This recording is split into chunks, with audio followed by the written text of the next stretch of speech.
Welcome to Krishna's kitchen. இன்றைக்கி நம்ம பார்க்க போகிறது ராகி இடியாப்பம் எப்படி பண்ணலான்றதை பார்க்கலாம் வாங்க. முதல்ல ஒரு பாத்திரத்தில் உப்பு எடுத்துக்கோங்க. நான் இங்கே 1/4 டீஸ்பூன் உப்பு போட்டிருக்கேன். அது கூட 2 கப் தண்ணி. நீங்கள் எவ்வளோ ராகி போட போகிறீங்களோ அதுக்கு சம அளவு தண்ணி சேர்த்துக்கோங்க. தண்ணி சேர்த்து நல்லா கொதிக்க விடுங்க. தண்ணி கொதிச்சப்புறம் கொஞ்சம் கொஞ்சமாக ராகியை சேர்த்துக்கோங்க. ஃபஸ்ட்டு நான் 1 கப் ராகியை சேர்த்து நல்லா கலந்துட்டுருக்கேன்.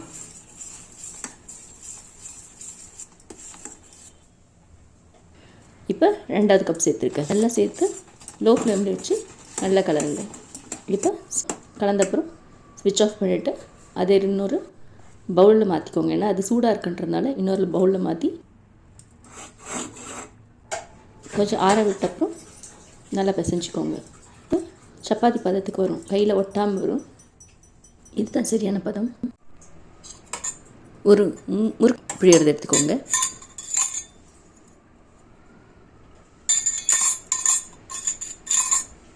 ஓம்பிடி சேவெலாம் பண்ணுறோம்ல, அந்த அச்சை போட்டு நெய் இல்லைன்னா எண்ணெய் விட்டு நல்லா க்ரீஸ் பண்ணி வச்சுக்கோங்க.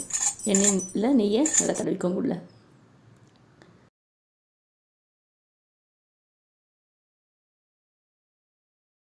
இப்போ அந்த முறுக்கு மேக்கரில் மாவு ஃபில் பண்ணிக்கோங்க. இட்லி தட்டு எடுத்துக்கோங்க. அது நெய் இல்லை எண்ணெய் விட்டு க்ரீஸ் பண்ணிக்கோங்க.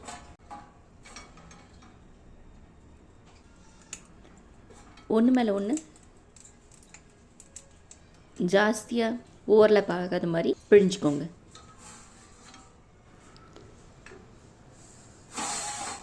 உங்களுக்கு எவ்வளோ பிளேட்ஸை பண்ணணுமோ அவ்வளோ பிளேட்ஸையும் ரெடி பண்ணிக்கோங்க.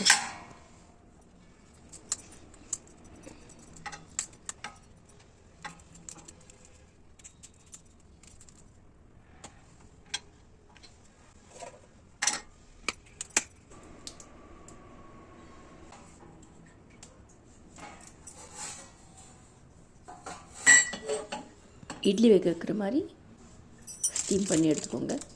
7லேருந்து 9 நிமிஷம் வேக வச்சு எடுத்துக்கோங்க. வெயிட் போட வேண்டாம். ஒரு 7 நிமிஷம் நீங்கள் ஸ்விட்ச் ஆஃப் பண்ணிவிட்டேன்.